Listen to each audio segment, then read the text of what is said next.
Yep, my seed packets are a mess. I have not had a chance to put them in order. I'll get to it at some time. Just wanted to take a quick peek over at the growing station and want to let you know that so far I've transplanted almost everything. We have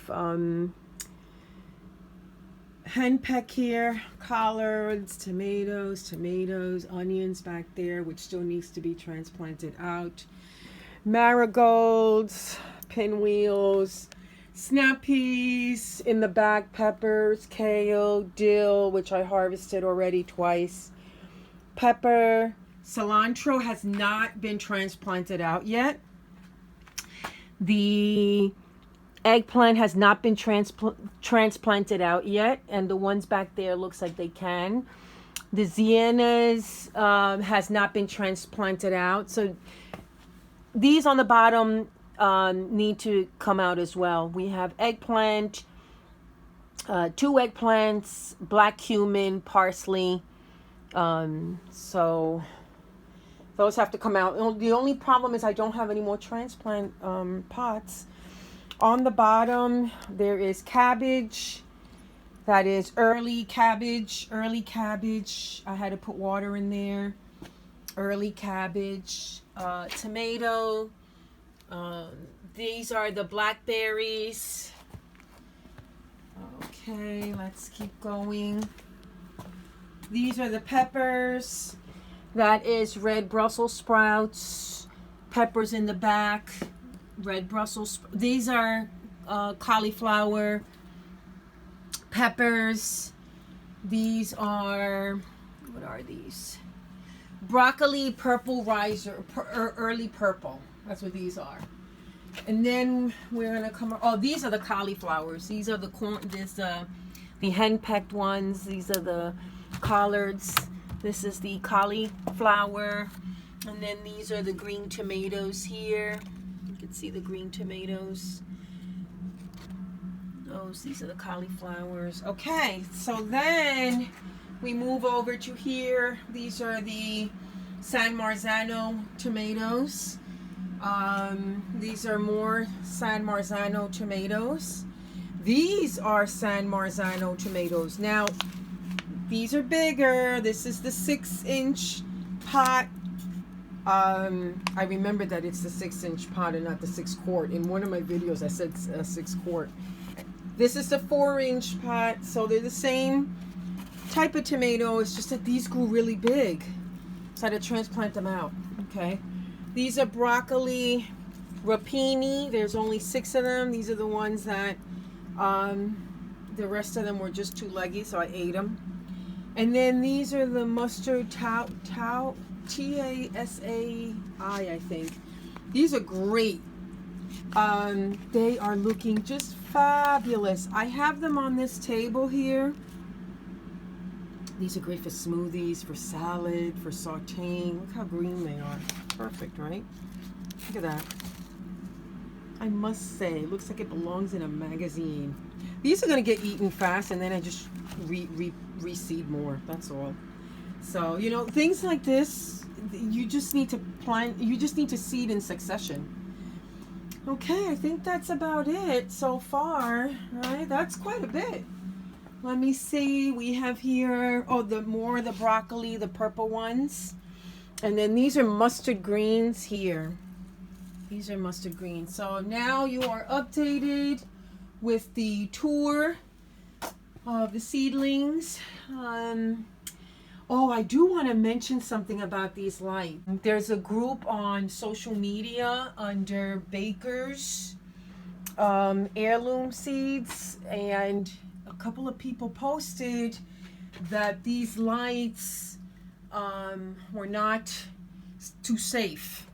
Some woman said that this part here got very hot and it melted, and she even showed us the picture. So I went ahead, contacted the place I ordered it, which was Amazon, and they refunded me right away.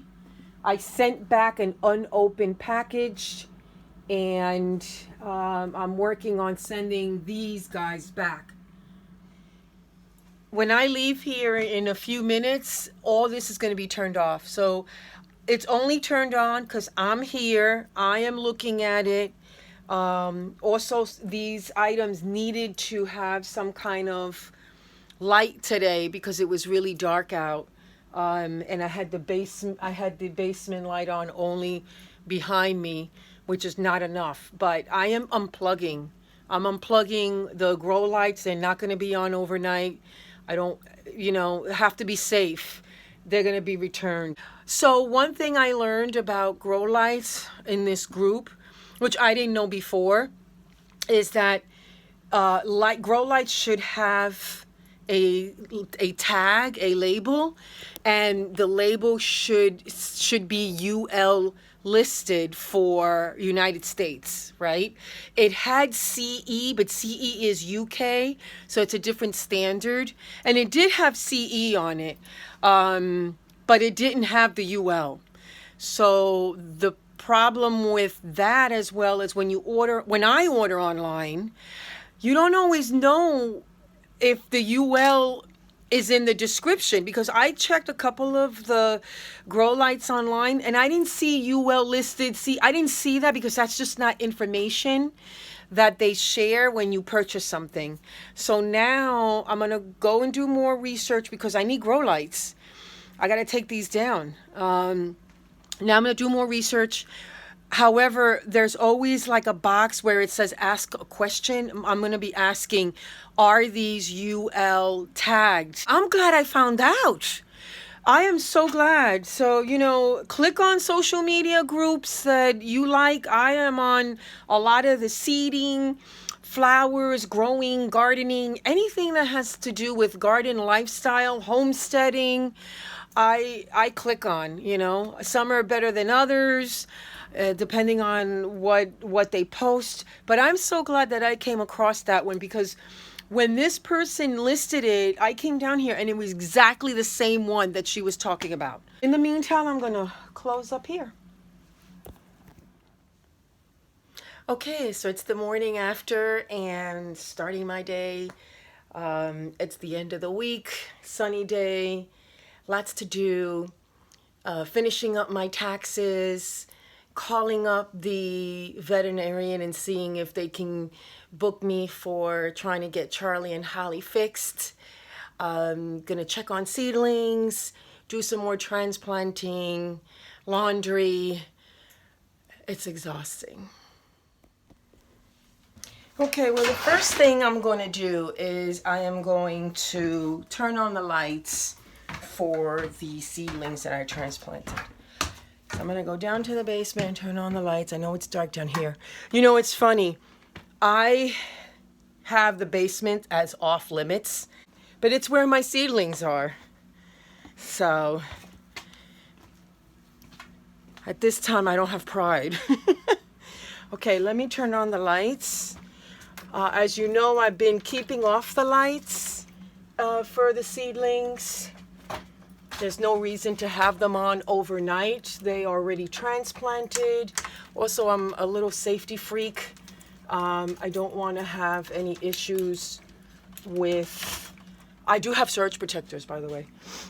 I don't want to have any issues with lights being left on overnight. And if there's a problem, then I have, then nobody is around.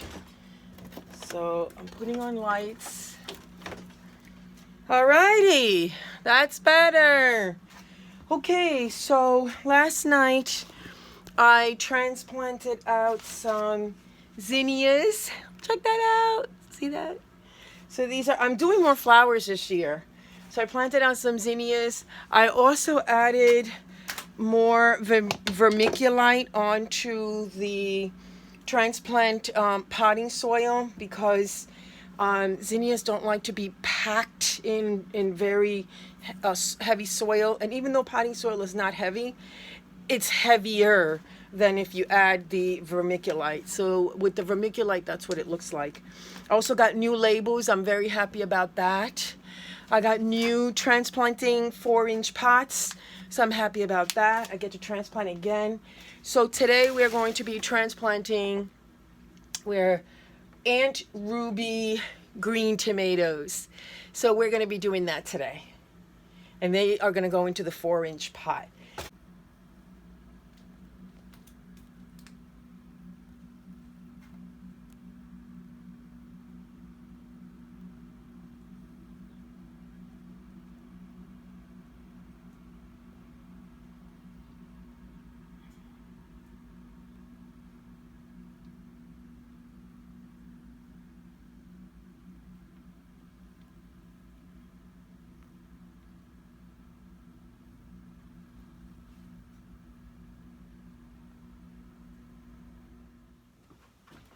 Hey guys, so I am going to open up a package I got, and I think this is the one that I ordered the grow lights. So I have added this clip to the one that I talked about when I found out that my grow lights could be a hazard to my homestead. And I'm no expert in lights, but as a homesteader, you need to do your research. And my research for me meant that I need to get UL certification on my lights. And that's because there are times where I'm not in the basement with my seedlings. And even though now I shut them off when I leave because I know of that potential. So let me see. I did get one. I could have ordered more than one, but I wanted to try it and test it.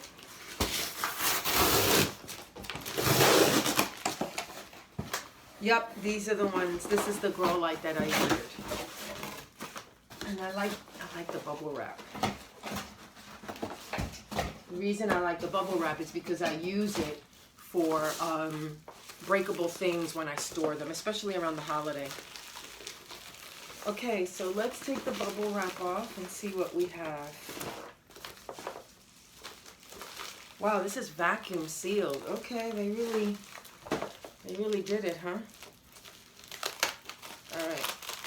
I don't know why it's in a box already. So. Okay, so there are videos out there that you can search on a little bit more education on grow lights. I'm not doing that.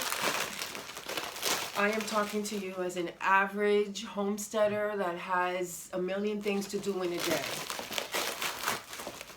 and is growing food at the same time. Okay, so the fact that this says grow light on here, that's good for me, but let's see, full spectrum is another words that I want to see, right? Full spectrum, and that's what I ordered. These were not cheap, by the way. These were this was like $40. Full spectrum, definitely for grow lights. All right, let's open it up.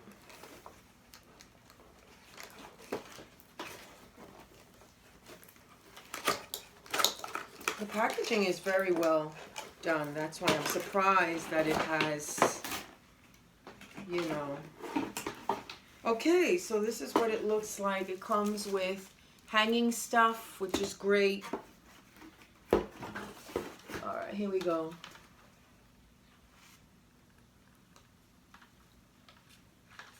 Okay, so let's see. So this is from the company FEIT Electric. That's what this is from. Okay. All right, so it has some instructions in different languages. This is what it looks like. I like that because it's double. I could put this in one of my smaller units here. So I know that I read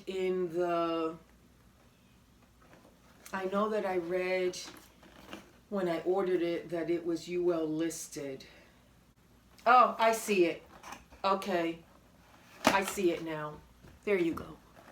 It has to say it, right? See where it says UL listed? So the reason why that's important for me is because that tells me that extra steps have been taken to ensure that it is a safe product. Now, not every product is safe 100%, depending on the conditions. But remember that my seedlings are in a basement. It is not really well ventilated. There's only a couple of windows that are down there. I have a fan to just keep the air flowing in there. It's also, it's also a little bit humid. There's moisture down there. As a matter of fact, there is so much moisture and humidity in my basement that once in a while I will encounter little flying flies or little flying little insects. So that tells me that it's suitable for organisms to live. So being that it is damp, I want to make sure that the lights that I have, my growing lights, are safe.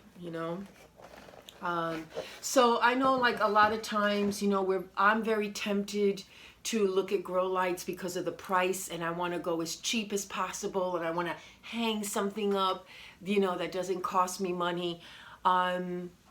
So being a safety nerd, I feel that I could be a little bit of a safety, I rather pay the extra couple of dollars for just a peace of mind. There's just no way that you can do gardening on the cheap. That doesn't mean that you should. I don't want to do gardening on the cheap if it's going to affect, if I can't sleep at night. It's just not going to happen. So this is UL listed. I hope that other companies follow their lead. I'm going to look for more though. This was a little bit on the pricey side for me. This was $40, but I'm going to hang it up today. This has an off and on switch, which I love, right here. Off and on. Look at that, off and on switch. I love that. And then you can connect more. So what I'll do is when I have funds that that I can use for gardening, I'll just keep adding on. So I'll just keep building on. But right now, one is doable, one is workable. I don't have the lights on right now downstairs, and that's because I'm not there. So that just shows you, when you find some information and that you have that product, pay attention. I know I pay attention. So yeah, so that does conclude this vlog. I know it's a little bit of everything, but mostly about growing lights in a general way, as just an average person who is growing food. And I don't want to know everything about growing lights, but I just enough that my seedlings are doing well. And as you saw yourself, my seedlings are actually doing great. So I guess I'm on the right track, right? All right, guys. Well, thanks for spending. Oh, one more thing I wanted to add. One more thing I wanted to let you know is, I cannot put the I can't put the name or the actual lights that I have that I'm returning on here. But I do want to say that when you do buy your lights, which I also do, just be careful with the safetiness of the product. I know that's what I do, and I wouldn't have it any other way. So that's about it. So until the next time.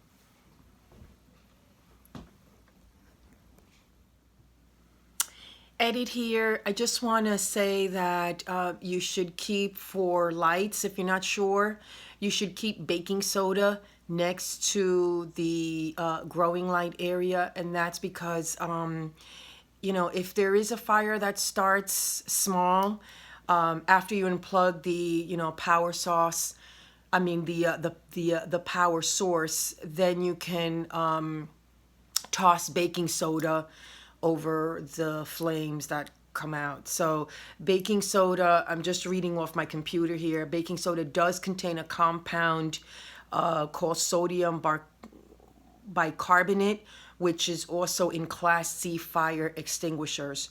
So I do have a fire extinguisher on every one of my floors, but good to know that baking soda can smother electrical fires. Do not add water to an electrical fire. And also it'd be best to have an extinguisher that's, you know, that has all the classes, but I know mine has all the classes.